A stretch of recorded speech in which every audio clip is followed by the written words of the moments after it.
भेट हीच खरी नाते टिकवण्याची चावी असते. भेट ही अनपेक्षित असते. ती कधी माहीत असून होते तर कधी माहीत नसताना होते, पण भेट ही होतेच.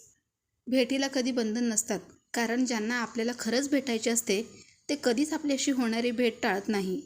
खरंच काही भेटी या आनंददायक असतात तर काही दुःखदायक असतात, पण भेटीमुळे आपलेपणा वाढतो आणि नात्यातील प्रेम पराकोटीला जातं.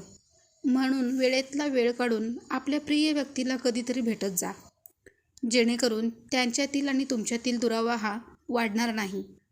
भेटत चला अनेकांना, पण नाती ही मर्यादित ठेवा व भेटी पण मर्यादित ठेवा, कारण अनेक भेटी या फक्त गरजेपोटी असतात. म्हणून अशा गरजेसाठीच्या भेटीला वेळच देऊ नका. ज्यांना खरंच आपली गरज आहे आणि ती व्यक्ती आपली आहे हे समजूनच भेट घ्या व त्यांना जपा, म्हणजे येणाऱ्या काळात ते तुम्हाला स्वतःपेक्षा जास्त जपतील.